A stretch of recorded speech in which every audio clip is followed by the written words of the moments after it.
classic Dick Gregory family. Listen up.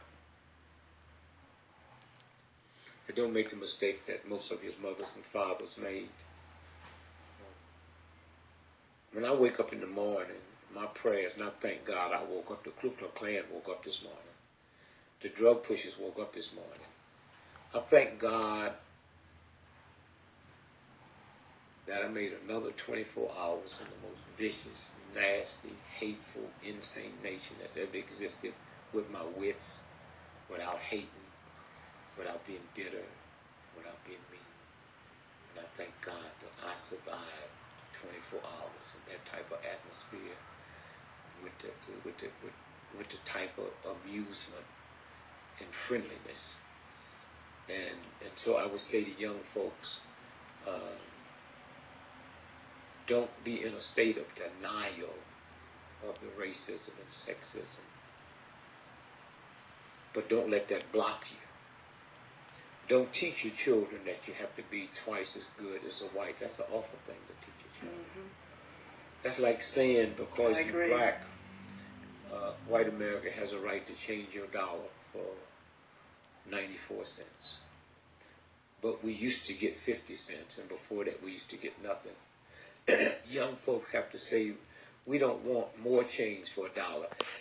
Excuse me, we want a $4 change for $1, or this cash register will never ring again. Yes. I would also like for young blacks to understand that about 83% of all employment happen with small businesses. And excuse me, if you don't have a small business, then you have nobody to work for you. And I would say to young blacks, get into entrepreneurship. We will never catch up with white America until we get into business, because there's a thing called tax write-offs. And if you have a job and come together, 10 of you, and open up a corporation and have somebody run it, you hire somebody to run it, but you have tax write-offs.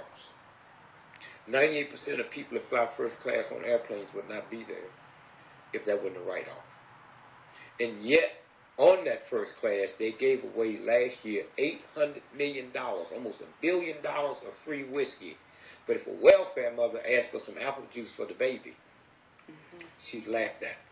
And so I would say entrepreneurship, and then understand that we will never survive as a group until we get into communities and not neighborhoods. A community is, I control the police, the banks, the schools, the firefighters, and I control the flow of the money. And I have no problem when I go in a Jewish neighborhood and the shop owners are Jewish, and I go into an Italian neighborhood and shop owners are Italian. I have a problem when I come in a black neighborhood and the shop owners is not me. A Korean has a right to come in and buy my shop for $30 million more than it's worth. That's good business. But if we decide that we're not going to do business with that boy, then he'll have to sell it back, or she'll sell it back to a black person for $1 million. Yes.